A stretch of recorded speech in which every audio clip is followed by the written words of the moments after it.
या सगळ्यांना माझ्याकडून नमस्कार. तर संमेलनासाठी तयार करण्यात आलेली ही जी काही साहित्य नगरी आहे, त्या साहित्य नगरीला दिलेलं जे काही नाव आहे, तुम्ही वाचलं असेल कार्यक्रम पत्रिकेवर. काय नाव आहे? ताराबाई शिंदे हे नाव दिलेलं आहे. आणि या साहित्य नगरीला दिलेलं नाव असेल किंवा दिवसभरामध्ये जे काही चर्चासत्र होणार आहे, जसे त्याचे मी टायटल पाहिले की साहित्य, विकास आणि राजकारण हे एक टायटल आहे. दुसरं टायटल आहे जात, वर्ण, निर्मिती आणि संघर्ष हे टायटल आहे. तर हे टायटल जरी वाचले आजच्या कार्यक्रमाचे तरीही कळतं की ह्या साहित्य संमेलनाचा उद्देश नेमका काय असेल. आणि अशा या संमेलनाचं उद्घाटन करण्याचं भाग्य मला लाभलेलं आहे, याचा मला अपार आनंद झालेला आहे. आणि असं उद्घाटन करणे ही एक खूप मोठी जबाबदारी आहे, याची सुद्धा मला जाणीव आहे. खरं सांगायचं तर मला जेव्हा या संमेलनाचं उद्घाटन तुला करायचं आहे असं गोविंद गायके सरांचा फोन आला होता, तेव्हा मला फार संकोचल्यासारखं झालं की मला असं वाटलं की बुलढाण्यामध्ये इतके थोर साहित्यिक झालेले, विदर्भामध्येही बरेच जण आहेत आणि इतकं सगळं झालेलं असताना, इतके दिग्गज कवी लेखक कादंबरीकार इथे असताना मला असं वाटलं की आपल्याला कसं काय उद्घाटनासाठी. नंतर मला हेही वाटलं की कारण आम्ही सगळे जे काही मित्रमैत्रिणी आहोत, आमच्या चर्चांमध्ये सुरू असतं की अनेक साहित्य संमेलनं होतात आणि या साहित्य संमेलनामध्ये सगळे ज्येष्ठ असतात, वरिष्ठ लोक असतात, अर्थात ते दिग्गजच असतात. पण अशा संमेलनांमध्ये युवकांनाही त्यांनी सामील करून घेतलं पाहिजे, प्रमुख भूमिका दिली पाहिजे, अशी आहे चर्चा सुरू असतात आमच्यामध्ये.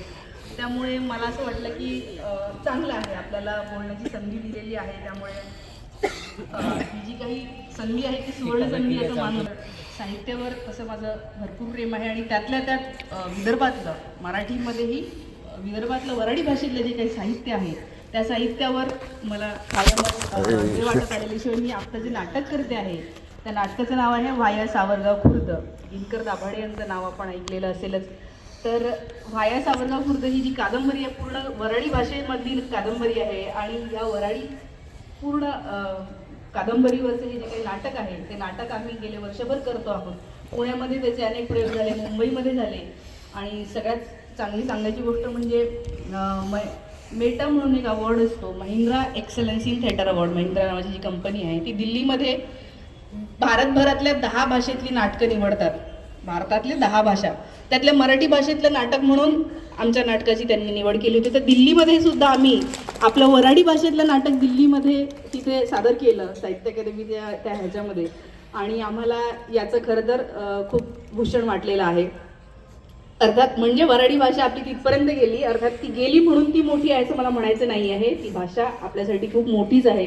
त्यामुळे हे मी सांगते याच्यासाठी की आपण इथे बसलेले सगळे लोक आपण घरामध्ये किंवा सगळीकडे वऱ्हाडी भाषेतच बोलत असू आणि आपल्याला बऱ्याच लोकांना असं वाटतं की अरे मी काय गावाकडची भाषा बोलते, तर ते न्यूनगंड असतो. तो न्यूनगंड तर विदर्भातल्या मेड इन इंडिया असेल, शिळान हा कथासंग्रह असेल, या सगळ्या वऱ्हाडी भाषेतले किंवा उतरात्तर सरांची सर्व प्रश्नांवर ही कादंबरी असेल, या सगळ्या गोष्टी मी कायम मध्ये मध्ये वाचत असते. तर हे झालं वऱ्हाडी भाषेला आहे ताराबाई शिंदे. तर हे ताराबाई शिंदे नाव का दिलं हे आपल्याला माहीतच आहे, कारण ही भूमी ताराबाई शिंदेंची आहे. पण ताराबाई शिंदेंनी जे लिहिलं ते आपल्यापैकी किती जणांनी वाचलेलं आहे, म्हणजे कोणी सांगू शकाल? विद्यार्थ्यांपैकी वाचलेला आहे जो निबंध आहे. तर तो मला असं वाटतं की इथे फक्त ताराबाई शिंदे हे नाव घेणं किंवा ते नाव मिरवणं ह्याच्यापेक्षा त्यांनी काय लिहिलेलं आहे हे आपण आवर्जून वाचा, नक्की वाचलं पाहिजे.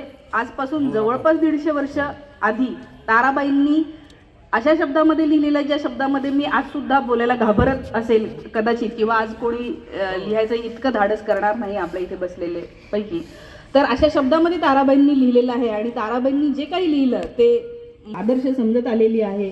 त्यांचं लेखन हे कायम वाचून मला सतत असं वाटत आलेलं आहे की त्यांचं बरोबर आहे, प्रश्न विचारत राहिले पाहिजे, खूप ते त्याला प्रश्न विचारले पाहिजे, हे मला कायम वाटत आलेलं आहे. तर ताराबाईंबद्दल मी थोडक्यात बोलणार आहे, तुम्हाला माहीत असेलच तरी पण मला वाटतं की आपण बोललं पाहिजे.